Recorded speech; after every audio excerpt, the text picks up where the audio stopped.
Welcome to the deep dive. We sift through the sources, you get the insights. Today, we're starting with a name everyone knows, an icon, really, Bruce Willis. Hmm. But we're not, revisiting Die Hard or moonlighting exactly, not in the usual way. Right. This deep dive, it's different. It's an incredibly personal, sometimes really challenging journey into frontotemporal dementia, FTD, Yeah. and our sources, mostly the recent, really heartfelt, incredibly open interviews with his wife, Emma Willis. She's been remarkably candid. She really has. And our mission here is to kind of get past the headlines, Yeah. to really pull out the key insights into what it's like, the human experience of this illness, Hmm. the subtle start, the big diagnosis, how they adapt, and how family connection endures even when communication just changes completely. And it's important to remember this isn't just about, a famous person. This exploration helps us understand something vital for anyone facing similar situations. Yeah. We're trying to get at not just what happens with FTD, but why it matters. Mm. How it forces families to redefine things like love, identity, connection itself. Exactly. Finding those quiet lessons in resilience when the familiar ways of relating start to, well, fade. Precisely. So to really get the weight of it, we have to go back to the beginning, those first unsettling whispers. Mm. Emma Willis, she opened up to Diane Sawyer on ABC, and she talked about noticing small changes a few years back. Like those subtle shifts. Yeah, she said Bruce felt a little removed, sometimes very cold.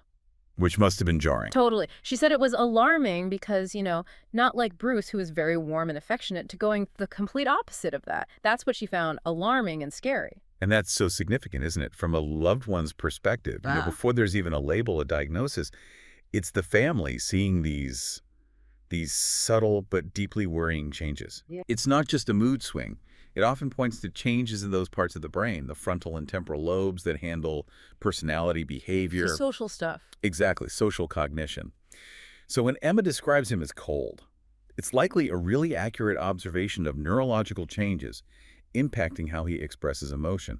Yeah, it's such a confusing, lonely time. Trying to make sense of it all. Yeah, reconciling the person you know so well with these new kind of inexplicable behaviors. And those quiet, scary shifts, they eventually led to the big one.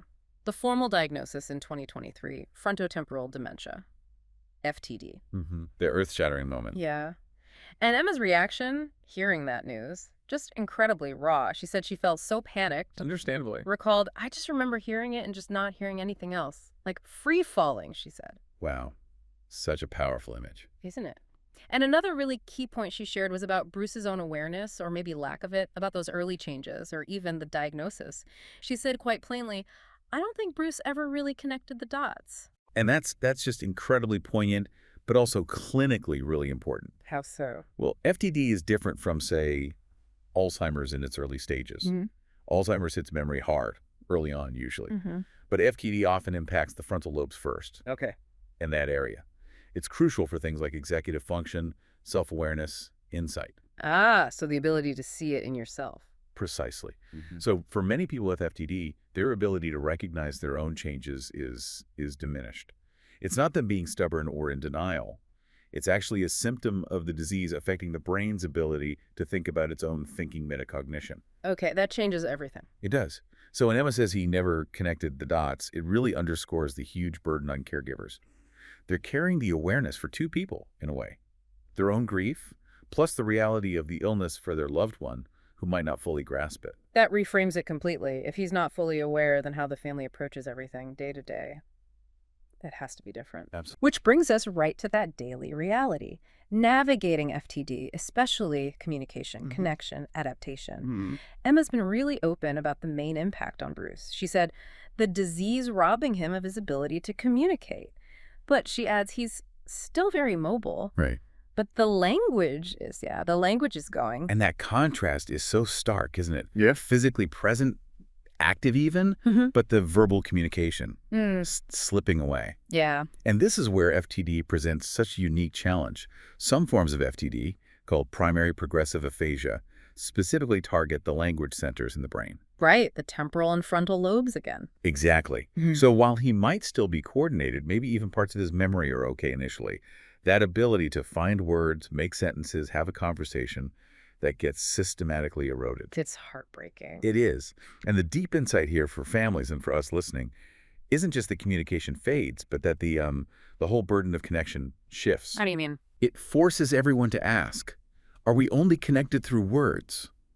Or can that bond, that love, still exist, maybe even get stronger when you have to move beyond talking? Redefining what being present means. Yes, exactly. Moving from just talking at each other to a much deeper, maybe non-linguistic way of understanding. So it's not just losing a skill, it's like the whole definition of interacting has to change. How do you even find that new definition? It's incredibly difficult. Emma gave us a little window into it, though, these fleeting moments she described. She talked about sometimes you'll see that twinkle in his eye or that smirk, and, I just get, like, transported. Those glimpses. Yeah, but then she says, it's just hard to see because as quickly as those moments appear, then it goes. The transience is painful. They're all painful. But even with that, she said, we've learned to adapt, and we have a way of communicating with him, which is just a different way. That adaptation, that feels like such a key takeaway. It really is. Yeah. And those fleeting moments Emma describes, they're incredibly important. They're not just like happy memories popping up. They often represent the family actively building new ways to communicate. Actively building them. Yeah, it shows this amazing human resilience, ingenuity. When the usual paths close off, talking families discover new ways.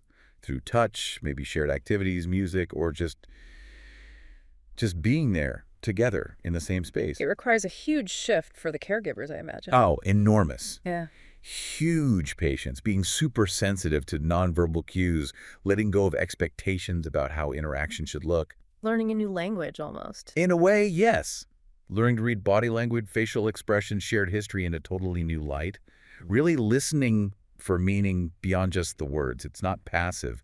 It's this active, constant effort to keep that connection alive, even though it's changed. Active construction of new communication paradigms. That really resonates. Gives you a new appreciation for what they're navigating. Absolutely. And through it all, Emma's honesty, it's been frankly remarkable, so vulnerable. She talks about her very private pain. She's even cried publicly in interviews. Which takes immense courage. It really does. But even with that pain, she says, I'm grateful that my husband is still very much here. Finding gratitude amidst the grief. Yeah. And when Extra TV asked her, what made you decide to do this tonight, meaning share her story so openly, her response was just, wow.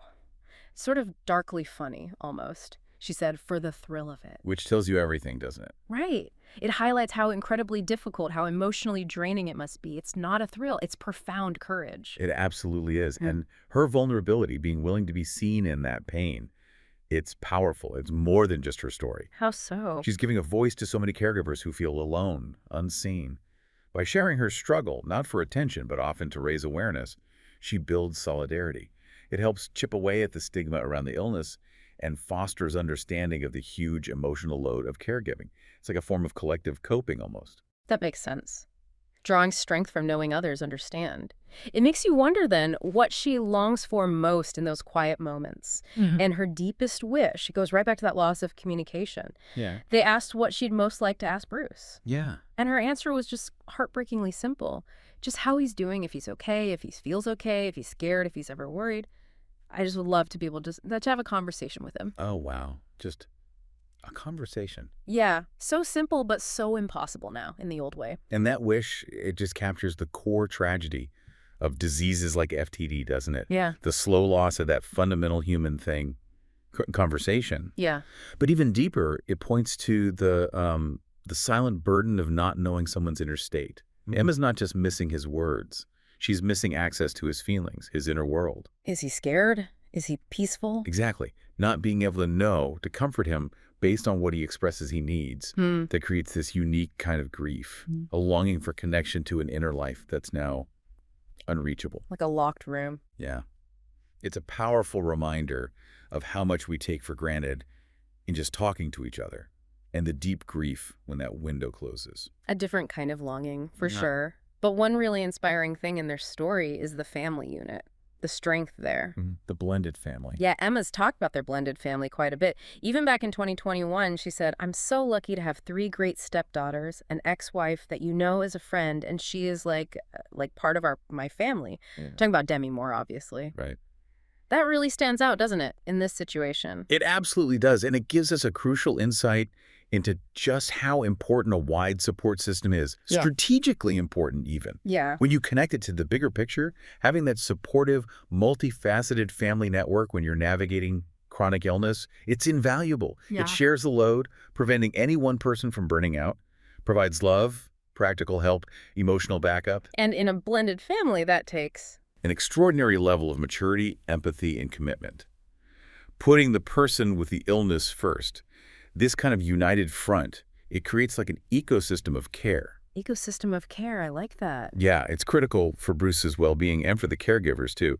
It really shows these deep relationships that go beyond typical family lines. And you have to think, blended families can have their own challenges, right? How do you think they've navigated that so well here? That's a great point. Blended families inherently deal with complex histories, different dynamics. Their ability to come together so visibly and supportively around Bruce. It really suggests they're prioritizing love and care above maybe past issues or complexities. And we've seen that support publicly, haven't we? Demi Moore sharing that video from Bruce's birthday in 2023. Right, that heartwarming but also heartbreaking video. Yeah. It let people see a glimpse of their shared reality, the joy and the sorrow mixed together. And Emma's continuing to share, too. She has a book coming out next month about their new life. Right, continuing the journey publicly.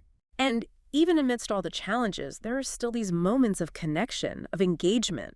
Emma posted that video of Bruce shaking hands with LA police, posing for pictures during the wildfires earlier this year. Yeah, those moments matter. It shows connection is still there, just adapted different forms. Exactly. And those public glimpses, the video, the photos, even the upcoming book, they serve a purpose beyond just sharing. It's like a curated visibility. Curated visibility. Yeah, it's a way for them to control the narrative, somewhat. It lets the public see the reality, yes, but also see Bruce still capable of interaction, even if it's different. See moments of dignity, presence.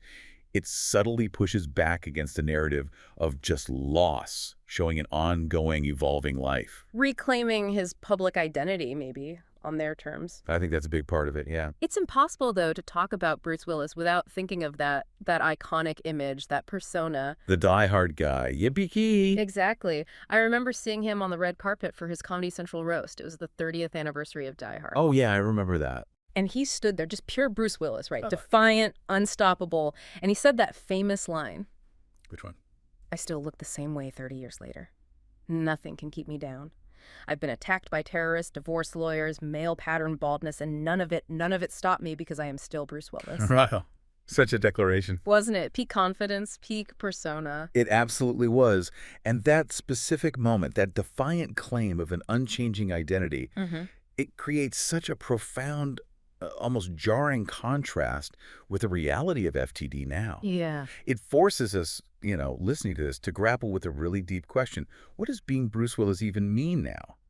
When the tools he used to deliver those lines, his voice, his timing, his communication, are being affected by the disease. It challenges the whole idea of identity. Exactly. Is identity just our words, our actions, our past glories, or is there something deeper, an essential self that remains even when those things change? FTD makes us confront how fluid identity can be when cognition changes. And how do we, as outsiders, reconcile that powerful, almost bulletproof image with this very private, changing reality? That's a lot to think about. How do you reconcile that invincible image with the day-to-day reality his family lives? It's not easy. So wrapping up this deep dive, we've really covered a lot. From those first unsettling signs Emma noticed to the huge FTD diagnosis. We've looked at the specific challenge, that heartbreaking loss of communication while he's still physically mobile.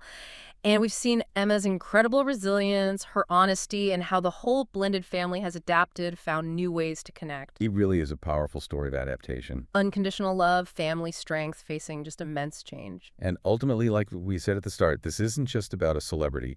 It touches on universal human things. Yeah. Confronting illness that changes everything about how we connect. It shines a light on the quiet heroism of caregivers, the need to adapt to huge shifts in reality, and how love finds ways, finds new expressions, even when the old ways close off.